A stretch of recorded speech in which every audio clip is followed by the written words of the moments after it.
삶의 가장 중점은 늘 감사하고 기뻐하고 좋은 일만 나에게 있다면 그것보다 더 좋은 것은 없을 것입니다.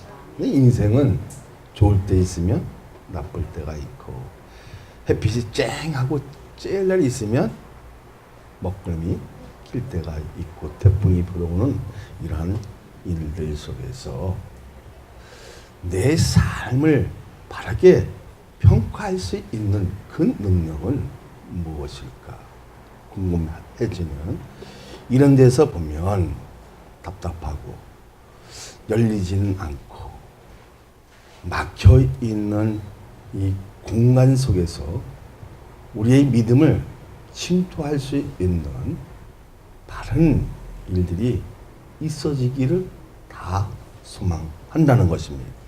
그래서 내 눈을 열어서 주의 법과 기하는 것을 보게 하소서 라고 기도해도 보이는 것은 하나도 없고 현실적인 것만 보인다는 것입니다.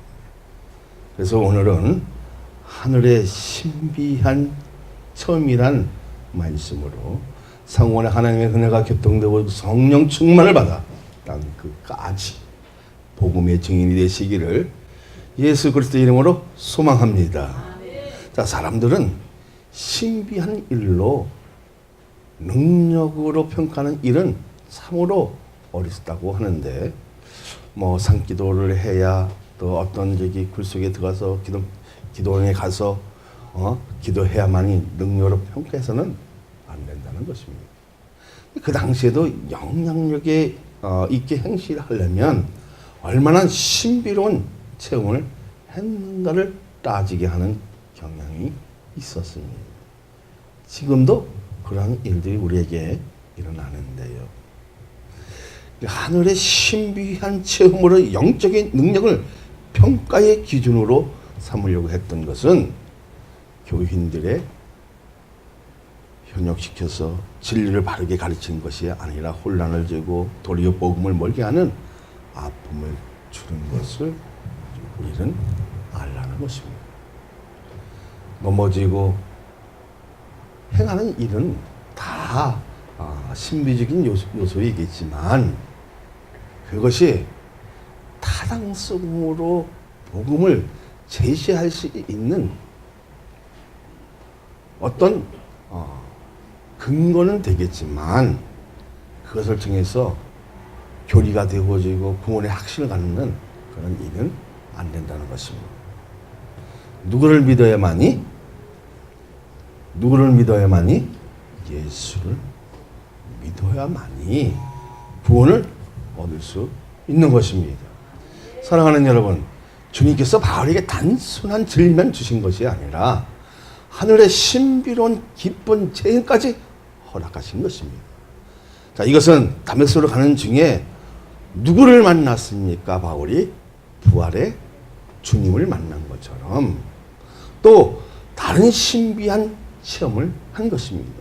이것은 아무나 가지는 체험이 아니라 내 이름이 불려지고 하나님 나라가 보이며 나를 사랑하는 아들로 불려지는 귀한 신비로운 능력을 체험한 것입니다.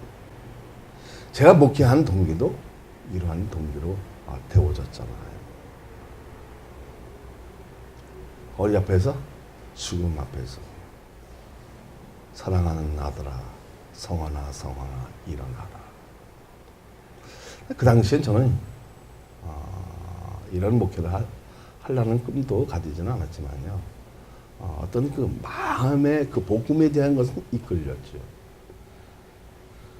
그런 와중에서 주님 한 번만 살려주면 정말 교회를 세우고 하나님의 뜻에 순종하겠다고 다짐했던 그러한 일들이 생각이 나주는데요.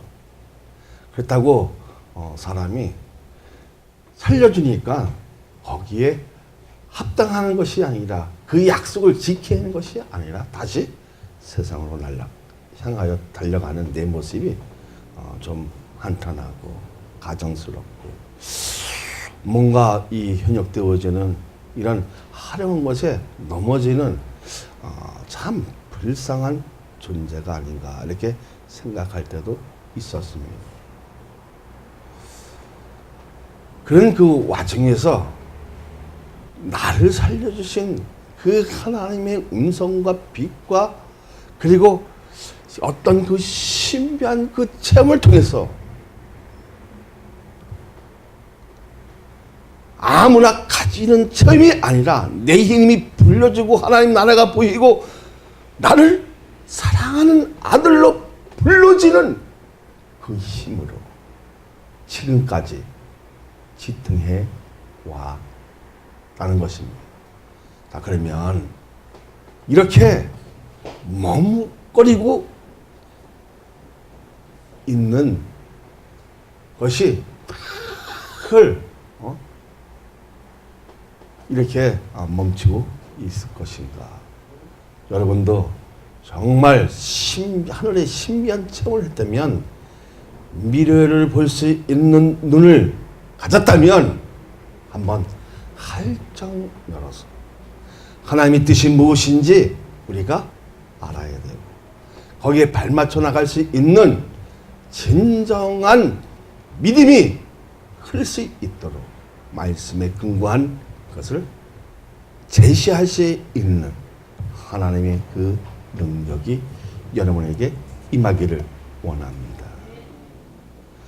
사실은 이런 얘기를 별로 하고 싶지 않지만 거짓 교사들을 위해서 자기의 가장 약한 약점을 자랑하니까 이들이 서 있을 자리가 없게 만드는 지혜는 복음의 힘으로 되어진다는 것입니다. 믿어지면. 그러니까 바울의 감격적인 신비로운 말만 들어도 가짜들은 혼비백산되어서 도망치는 것을 우리가 알 수 있어야 한다는 것입니다.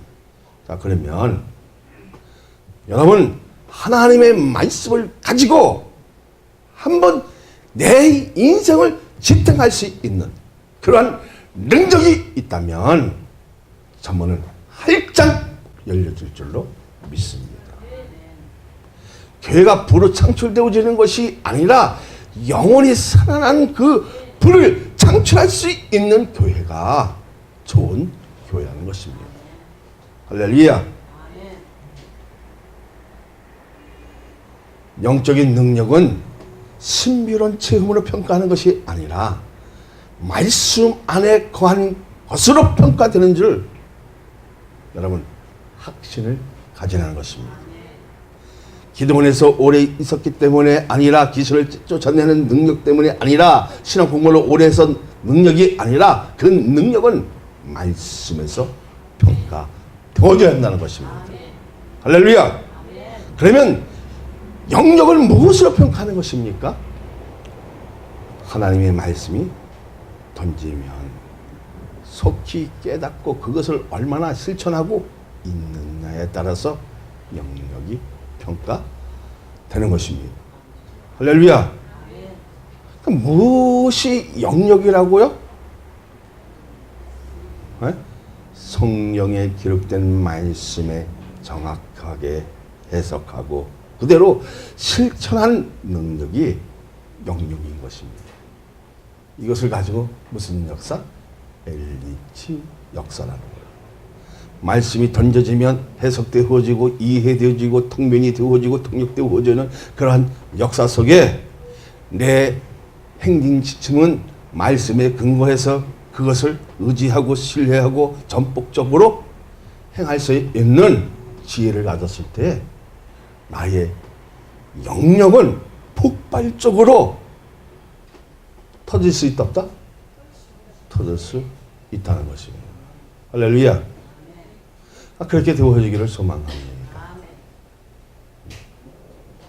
사랑 많은 교회에 말씀에 근거한 그러한 그 능력들이 되어질 때에 더 좋은 일들이 생겨지고 그래서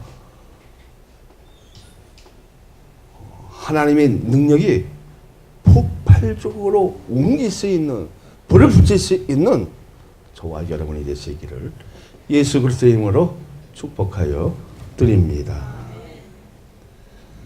자, 맨 먼저 들고자 하는 말씀은 1번을 봅니다. 바울의 신비로운 체험이 무엇입니까? 우리 1절, 2절을 봅니다. 무익하나마 내가 부득불 자랑하노니 주의 한상과 계시를 말하리라. 내가 그리스도 안에 있는 한 사람을 아노니 그는 14년 전에 셋째 하늘에 이끌려 간 자라.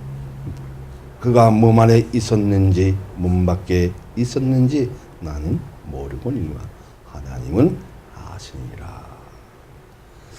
주의 한상과 계시라고 말하는데 이것은 별로 자랑하고 싶지 않는데 가짜들이 판치고 있기 때문에 지금 누구에게 얘기하는 겁니까?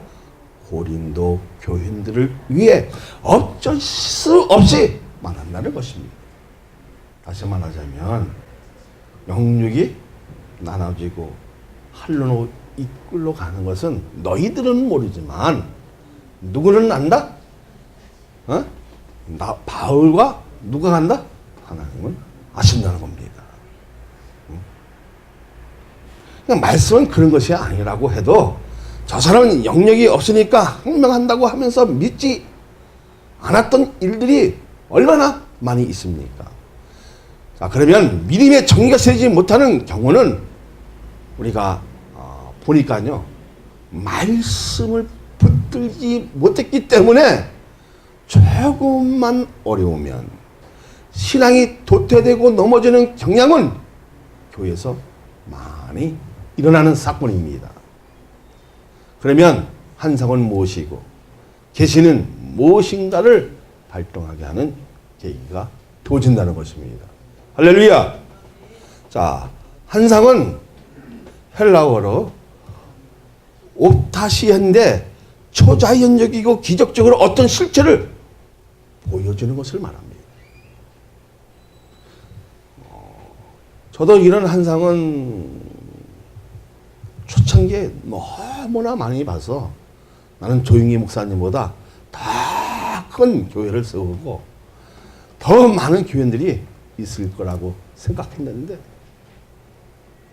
고생은 전라도 말로 하면 허벌나게 하고 엄청나게 고생을 했는데 그 고생이 고생이라고 생각하지 않고 은혜라고 생각되어지는 이 기쁜 마음, 감사하는 마음, 존경하는 마음, 하나님 나를 이렇게 만들게 하시는 그 이유, 타당성을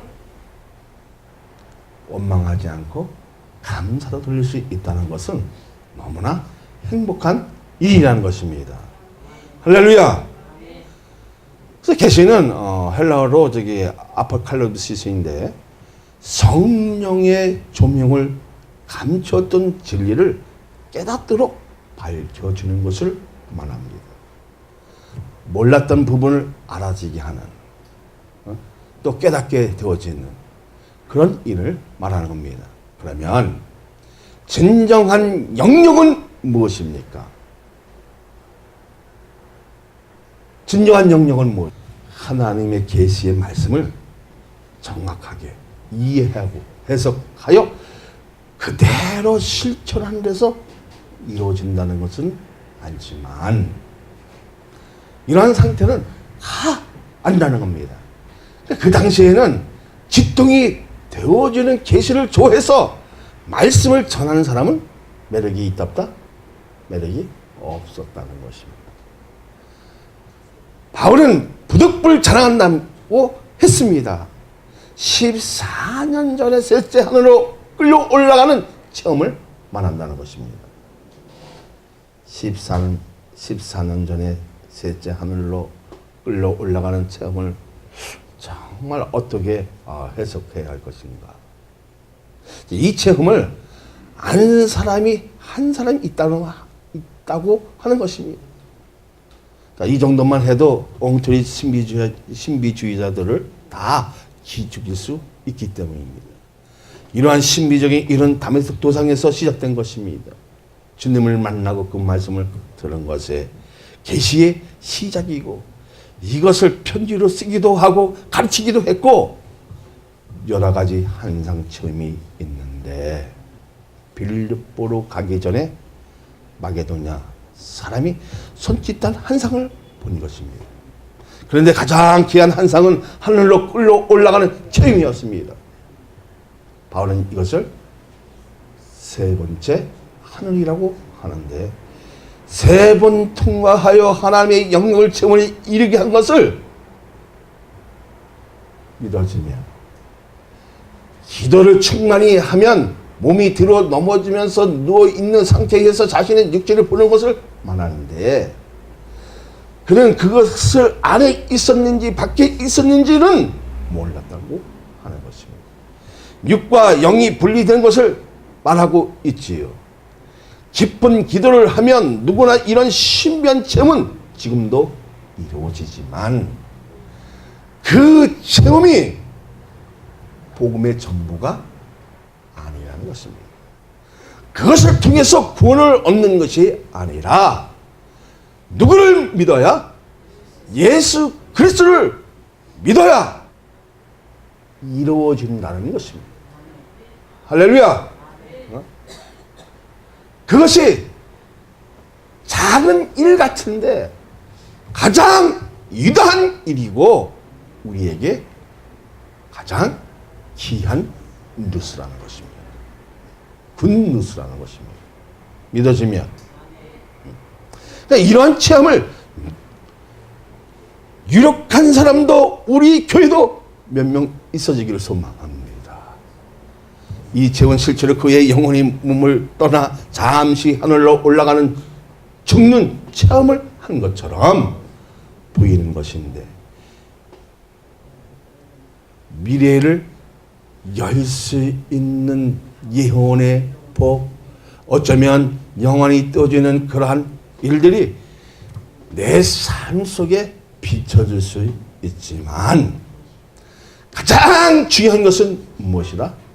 성경이 제시하는 말씀이 중요하다는 것입니다.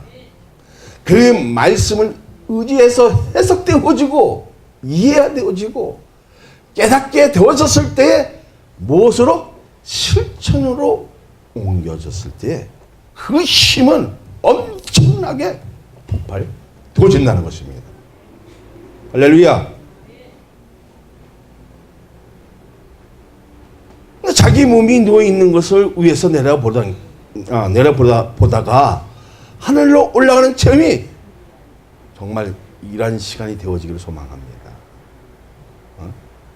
자, 첫 번째, 두 번째, 세 번째 통과하여 낙원으로 가는 체험을 기독교에서 입신이라고 이제 하는데요.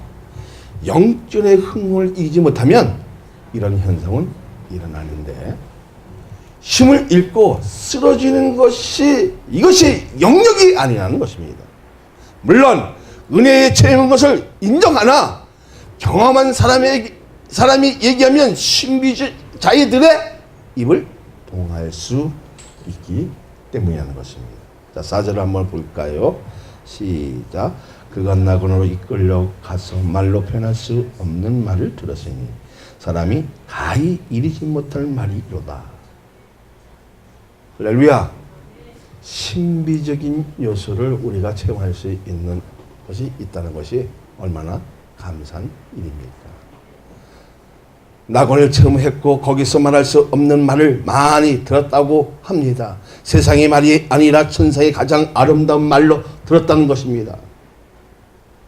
세례 요한의 아버지 사가랴는 성전을 풍량하다가 누구를 봅니까?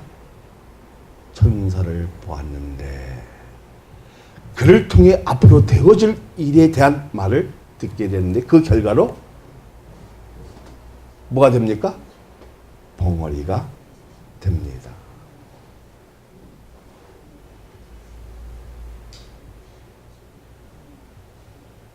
그러니까 벙어리가 되었다는 것은 이미 다른 사람들의 환상을 보았기 때문이라는 것입니다. 이신한 다음에 함부로 다른 사람에게 대해서 항구해서 됩니까? 안 됩니까? 안 된다는 겁니다. 그러니까 이것은 세상에서 하늘의 영광을 누리는 일입니다. 우리가 알아야 할 것은 좋은 상태에서 의식을 잃지 말고 성령 영광을 체험하는 것이 큰 것을 말하고 싶은 것을 믿어지면 할렐루야. 이러한 일들이 우리에게 지금도 일어나고 있지만 예수를 믿는다고 하면서 현실을 방황하고 언약의 그 약속에 반응하지 못하는 이유가 정말 무엇일까? 현실을 방황하는 것도 중요하지만 그것보다 훨씬 중요한 것은 하나님의 언약의 말씀을 붙들고 그대로 실천하고 하나님의 약속이 현실에 어떻게 이루어지는 것을 볼 수 있는 뭐를 가져라? 눈을 가져야 그것이 영역이고 시대에 요구하는 사람으로 변혁되는 것을 말씀 안에 거할 때 되어진다는 것입니다. 할렐루야. 우리 교육만큼은 하나님의 말씀에 인생을 걸고 항상 현실을 살피고 그 약속이 어떻게 이루어지느냐 인내하고 담대하여 현실에 속지 않고 불가능으로 보이는 하나님의 말씀을 붙들면 반드시 살 길을 열어주시고 그 약속을 성취할 수 있는 것을 믿으시기를 예수 그리스도의 이름으로 축복하여 드립니다. 할렐루야.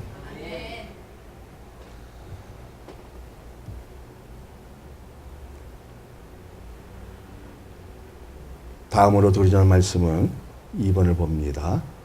바울이 무엇을 자랑하고 싶은 것인가? 5절 6절 봅니다.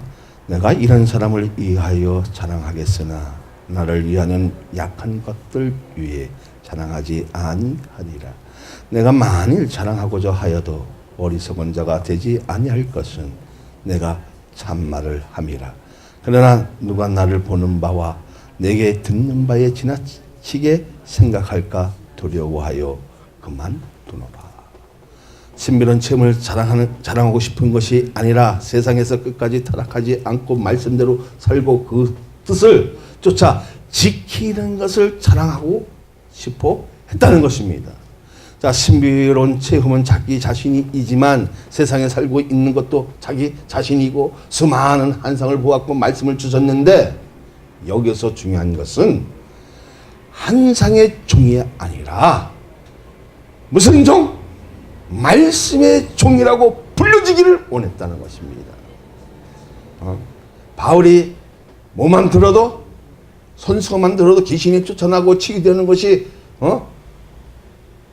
기적 같은 것이 신비의 일이 보여줘도 그는 환상의 종이 아니라 신비의 종이 아니라 무슨 종? 말씀의 종으로 불려지기를 원했다는 겁니다. 자, 그러면 7절 한번 볼까요? 시작. 여러 계시 받은 것이 지극히 크므로 너무 자만하지 않게 하시려고 내 육지에 가시 곧 사탄의 사자를 쓰셨으니 이는 나를 쳐서 너무 자만하지 않게 하려 하심이라. 가시.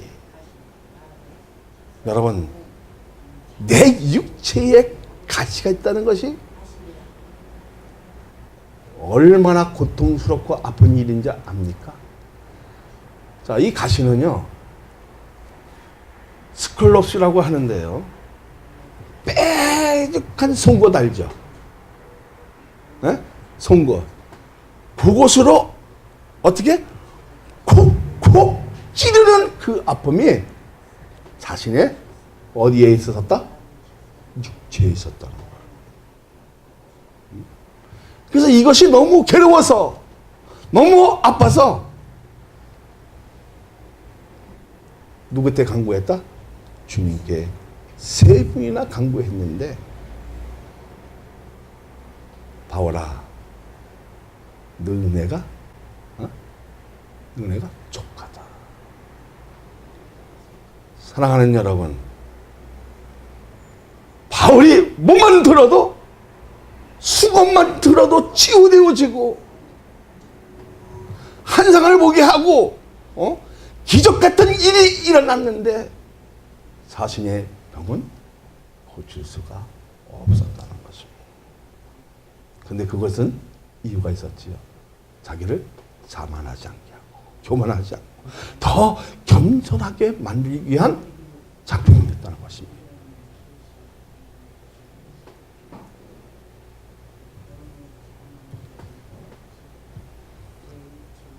한번 생각해 보세요.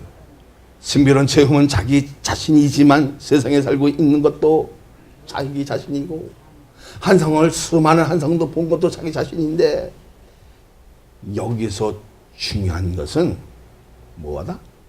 이제는 그런 것이 중요한 것이 아니라 말씀의 종으로 불러줬어. 그 말씀이 던졌었을 때에 엘리트의 역사가 이루어지는 것. 다시 말하자면 통변의 역사가 이루어지는 것. 통역의 역사가 이루어지는 것을 원했다는 것입니다. 그렇게 되어지기를 소망합니다. 할렐루야.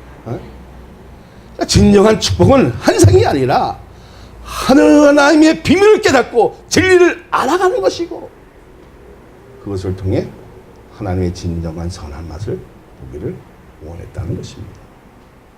그러면 진정한 큰 능력이 무엇입니까? 마금을 통해 다시 말하자면 복음을 통해 마귀가 두 손을 들고 떠나가는 말씀을 듣는 사람마다 눈물을 흘리고 변혁의 역사가 통해 회개의 물길이 치는 것입니다. 한성을 통해 예수를 통해 기도했다가 깨어나는 것은 자신의 은혜이지 가난한 사람들의 변화시키지 못한다는 것입니다. 믿어지면 넘어지고 이심되지고 뭐 그런 기적이 되어진다 할지라도 그것은 자신의 은혜이지 다른 사람들을 변화시킨다 못 시킨다? 절대로 변화 못 시킨다.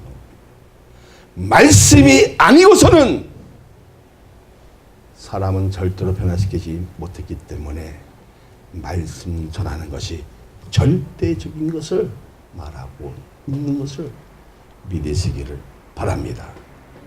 할렐루야. 능력의 말씀을 전한다고 해도 거룩하거나 순결하지 못하지만 말씀으로 쓰임받는 것이 가장 위대하게 보는 것입니다. 내 자신은 온전하지 못해 거룩하지 못하지만 말씀을 통해 자신도 많이 깨지고 있다는 것입니다. 무엇 때문에?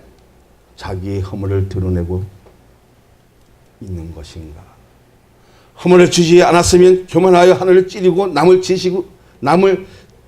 지식이 있었기 때문에 그래서 육체에 가시를 준 것입니다. 그 가시를 통해서 어떻게 해요? 자만하지 않고 교만하지 않고 더 겸손히 복음을 전했다는 것입니다. 그래서 육체에 가시를 준 것 같은데요. 가시는 인생의 말뚝이다. 한번 생각해. 그 말뚝을 잘라버려야만이 고통이 사라지는데 송곳으로 콕콕 찔렀다 한번 생각해보세요. 아주 이것은 뭐예요? 고질적으로 괴롭히는 상징적인 것을 말하는 거예요. 어쩌면 예수님 때문에 이런 가시적인 아픔이 있지만 어쩌면 고질적으로 괴롭힘을 당하고 있지만 내 길은 내 미래는 뭐가 있기 때문에 그보다 더 큰 것이 있기 때문에 한상으로 보였기 때문에 나는 십자가의 길도 과감하게 걸어갈 수 있다는 겁니다. 기쁘게 갈 수 있다는 것입니다. 그렇게 되어지기를 원합니다. 주님 안에서 바르지 걷지 않으면 이 말뚝 때문에 바르게 걷게 되어 있는 장치라고 생각하면 나에게 이런 가시적인 아픔을 주고 괴로움을 주고 정말 차원 넘어서 괴롭히는 일들이 되어졌다면 바르게 믿음으로 가라는 것입니다. 할렐루야. 그렇게 되어지기를 원합니다. 그러니까 부패한 본성은 시도 때도 없이 찾아와서 그 사역 지옥 문득까지 끌고 가는 것이 너무 많기에 하나님의 말씀을 담지 않으면, 담아놓지 않으면 성령의 기쁨도 사라지게 만드는 것은 거의 남 때문이 아니라 자신이 본인 때문이라는 것입니다. 가시가 떠나가기를 3번씩이나 기도했는데 주님이 거절하신 것을 성령을 통해서 우리는 알 수가 있잖아요. 자, 8, 9절을 한번 볼까요? 이것이 내게서 떠나가게 하기 위하여 내가 3번 죽게 간구하였더니 나에게 이르시기를 내 은혜가 내게 족하다. 이는 내 능력이 약한 데서 온전하여짐이라 하신지라. 그러므로 도리어 크게 기뻐함으로 나의 여러 능력이 내게 머물게 하려 함이라.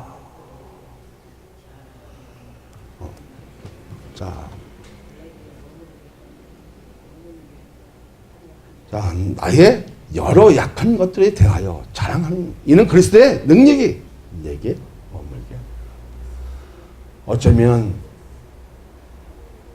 고통스럽고 가시적인 괴롭힌 일들이 내 삶에, 내 인생에 태풍처럼 몰려와도 그리스도의 능력이 머물기 위한 몸부림이라는 것입니다. 어쩌면 내 인생에서 아픔이 있잖아요. 있어 없어요? 괴로움이 있잖아요. 가시 같은 그 아픔이 있는데도 불구하고 인내하는 것은 하나님의 능력이 내 삶에, 내 인생에 머물기 위한 작품이라는 것입니다. 할렐루야! 응? 그런데도 불구하고 주님께서 치유해 주는 것이 아니야. 내 은혜가 족하다는 것입니다. 그렇게 되어지기를 소망합니다. 할렐루야. 그렇게만 되어진다면 교회가 기쁨이 있고 응답이 되어지고 또 3번 기도했는데 거절한 것을 보면 우리 자신이 얼마나 낮아져야 하는가. 어쩌면 내가 이렇게 기도했는데도 불구하고 고쳐지지 않으면 내 자신이 더 낮아지고 낮아지고 겸손해져야 되고 바짝 엎드려야 할 일들이 있겠지요. 뭐 때문에 가시를 주었다고요? 교만하지 말고 말씀이 생명이 끈지 알면 그 길을 놓치지 말고 바르게 걸으라는 것입니다. 영적인 침체를 빠지게 하는 것은 나를 돌아보게 한다는 것입니다. 복음은 혼자 다 하는 것이 아니라 동력함으로 위대한 복음의 꽃을 피게 하는 장치라고 생각하면 된다는 것입니다. 끝까지 뭐를 붙들어라? 복음의 능력으로 말씀을 붙들어야 산다는 것입니다. 그렇게 되어지기를 원합니다.